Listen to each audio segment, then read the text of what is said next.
kalau misalkan ada seseorang sakit, tapi disarankan lebih baiknya biar lebih cepat sembuh, itu suntik kayak infus itu gimana Ustaz? Apakah dapat membatalkan puasanya? Kalau yang kedua lebih lebih apa ya, lebih enak lah pendapatnya. Kenapa? Karena tidak membatalkan puasa.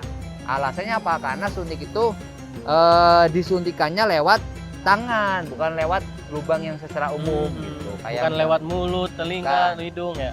Gitu. Makanya tidak membatalkan. Berarti kita ambil yang ketiga saja, Yang ketiga yang paling aja, kuat itu yang ya. paling kuat. Karena dia diperinci. Iya. Dan lebih hati-hati kenapa? Karena yang ketiga ini melalui penelitian. Kan kayak misalkan suntik kan mungkin di zaman sekarang kan macam-macam. Ustadz mau nanya dong. Assalamualaikum warahmatullahi wabarakatuh. Waalaikumsalam. Tanya Ustadz. Ustaz, tanya dong. Nih muka baru, episode sebelumnya belum dikenalin ya Ustadz. Ya. Nah sekarang di episode 15. Nah sebelumnya di episode 12 kita baru Ustadz Manhar membahas tentang mencicipi makanan itu diperbolehkan atau enggak. Ya. Nah sekarang di episode 15 kita membahas apa Im? Membahas tentang hukum suntik. Ustaz. Ini misalkan gini Ustaz. Gimana? Kalau misalkan ada seseorang sakit, tapi disarankan lebih baiknya biar lebih cepat sembuh, itu suntik kayak infus itu gimana Ustaz? Apakah dapat membatalkan puasanya? Ya langsung aja. Bismillahirrahmanirrahim. Assalamualaikum warahmatullahi wabarakatuh. Waalaikumsalam warahmatullahi wabarakatuh. Alhamdulillah wasyukurillah wassalatu wassalamu ala rasulillah ma ba'dah. Alhamdulillah pada sore hari ini kita masih bisa berkumpul. Ada pertanyaan ya mungkin ini pertanyaan bisa jadi buat santri, buat para ibu-ibu, para bapak-bapak ataupun kalangan yang lain. Jadi kasusnya itu misalkan ketika di bulan Ramadan kita sedang sakit, yang mana kita awalnya berpuasa, tiba-tiba disuruh suntik, salah satunya infus ataupun yang lain ya. Ini hukumnya gimana? Alhamdulillah di sini juga sudah menyiapkan buat jawabannya. Langsung Kitab aja apa ya. nih Ustadz? Ini ada kitab Al-Aham. Al-Aham itu adalah ringkasan dari kitab Taqriratus Sadidah. Langsung aja ya. Siap Ustadz. Bismillahirrahmanirrahim. Hukmul ibroh. Ini membahas tentang hukum suntik. Suntik ini nanti macam-macam, ada KB, ada infus, ada bius, ada vaksin, ada imunisasi ataupun yang lain itu nanti banyak macam-macam.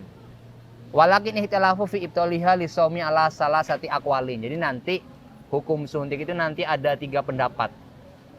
Nanti dari 3 pendapat ini kita boleh ambil yang paling bagus, yang paling cocok, yang paling cocok lah dengan kita gitu. Pertama, fafi kaulin innaha tubtilu mutlaqon. Yang pertama tuh nanti hukum suntik itu bisa membatalkan puasa secara mutlak, dalam artian suntik apapun itu nanti bisa membatalkan puasa.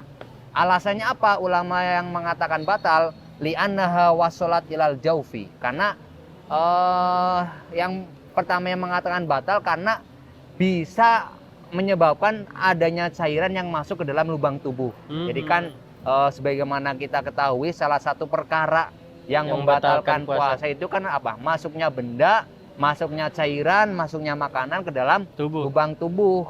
Nah, yang pertama ini kan masuknya benda masuknya cairan ke dalam lubang tubuh. Kalau lubang tubuh di sini ulama yang di sini mengatakan lubang tubuh bukan hanya sekedar yang umum. Kayak contoh nih misalkan mulut. Mulut ini kan lubang tubuh yang secara umum. Mulut, hidung, telinga. Tapi kalau suntik kan nggak mungkin disuntik lewat mulut, nggak mungkin lewat hidung, nggak mungkin lewat telinga. Maksud dari lubang tubuh di sini adalah secara umum, baik lubang yang terbuka ataupun lubang yang tidak terbuka. Jadi yang pertama itu mengatakan batal disebabkan masuknya cairan ke dalam lubang tubuh. Meskipun disuntikannya bukan lewat lubang tubuh yang secara umum, lewat mulut ataupun yang lain, walaupun hanya lewat pori-pori, lewat tangan, itu tetap bisa membatalkan puasa. Ini pendapat pertama. Ini suntik apapun, apakah infus atau vaksin ataupun yang lain. Yang kedua, wafi kaulin innaha la tubtilu mutlaqon. Yang kedua, tidak membatalkan puasa. Alasannya apa? Ini mutlaqon. Mutlaqon itu artinya suntik apapun Entah itu vaksin, KB ataupun yang lain. Alasannya apa tidak membatalkan puasa? Liana hawa sholat ilal jaufi min ghairi manfadin maftuhin. Karena masuknya cairan ke dalam lubang tubuh itu bukan lewat lubang yang secara umum. Kalau yang pertama kan mengatakan batal dengan meninjau bahwasanya lubang tubuh itu bukan hanya sekedar yang terbuka aja. Kalau misalkan lewat tangan, lewat tubuh, kalau misalkan ada cairan yang masuk, ya nanti membatalkan. Kalau yang kedua lebih apa ya, lebih enak lah pendapatnya. Kenapa? Karena tidak membatalkan puasa. Alasannya apa? Karena suntik itu disuntikannya lewat tangan, bukan lewat lubang yang secara umum gitu. Kayak bukan lewat mulut, telinga, hidung ya. Tuh, makanya tidak membatalkan puasa. Suntik apapun nih, Suntik apapun. Kalau yang ketiga nanti lebih spesifik. Kenapa? Karena nanti melihat apakah suntik ini suntik apa dulu, terus disuntikannya lewat mana. Nah, kalau kita untuk zaman sekarang lebih memilih pendapat yang ketiga aja. Kalau untuk sarannya aja kenapa?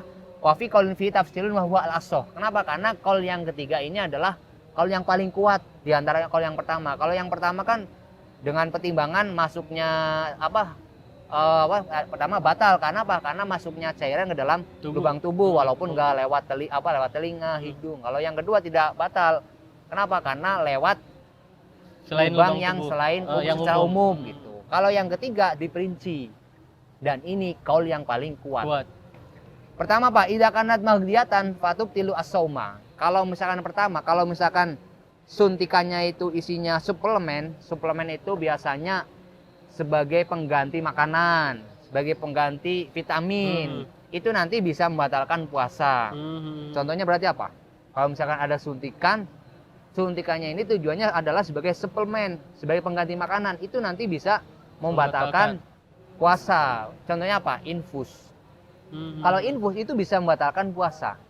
Kenapa? Karena infus ini adalah salah satu tujuannya adalah untuk mengisi daya tahan tubuh. Biasanya kan kalau ada orang sakit, itu biasanya kan nggak makan, jarang mengkonsumsi buah-buahan ataupun yang lain, makanya disuntik, diinfus.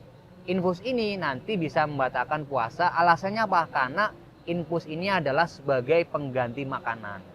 Jadi kalau yang ketiga itu pendapatnya diperinci. Yang pertama batal kalau suntikannya itu isinya sebagai suplemen, sebagai pengganti makanan, sebagai pengganti vitamin ataupun yang lain nanti bisa membatalkan puasa. Kemudian ada lagi wa idza kana ghairu magdiyatin fanangdur. Kalau misalkan bukan suplemen, jadi ada suntik.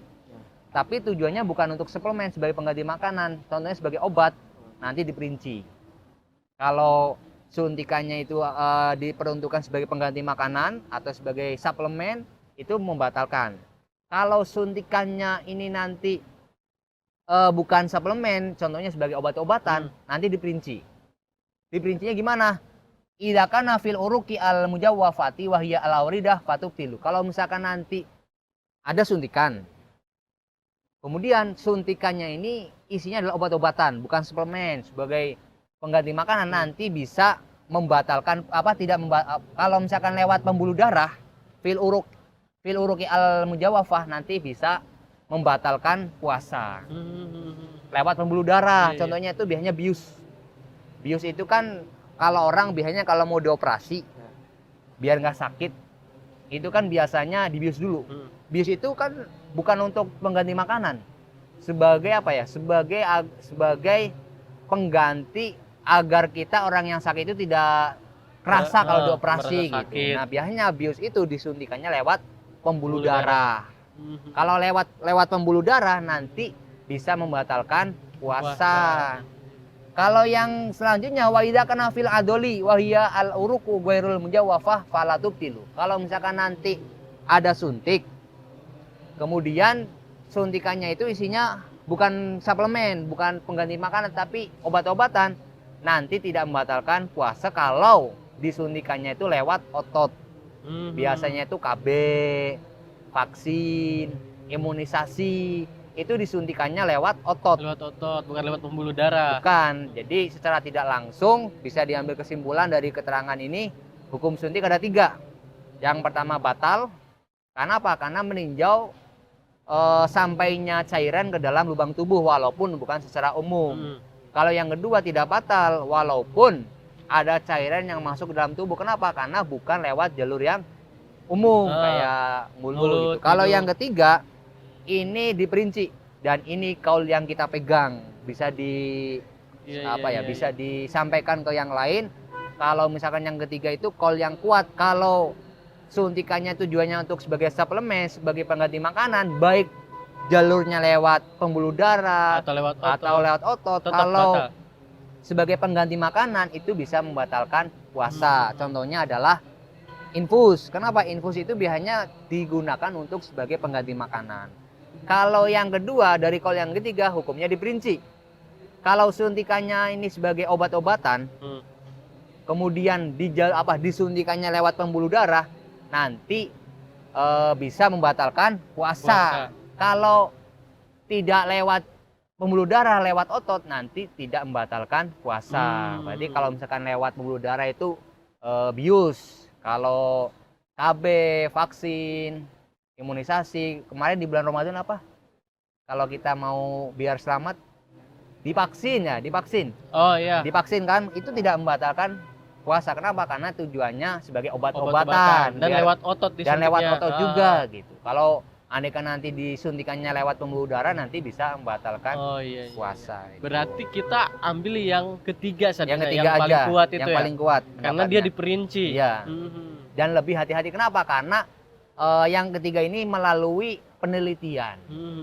Kan kayak misalkan suntik kan mungkin di zaman sekarang kan macem-macem bedanya. Ada yang lewat pembuluh darah, ada yang digunakan untuk lewat otot, ada yang suntikannya isinya suplemen, ada yang buat obat-obatan. Makanya pendapat yang ketiga ini pendapat yang paling unggul dan bisa dijadikan sebagai pegangan. Terus Sobat Uki, udah tahu kan sekarang hukum suntik ketika kita sedang berpuasa.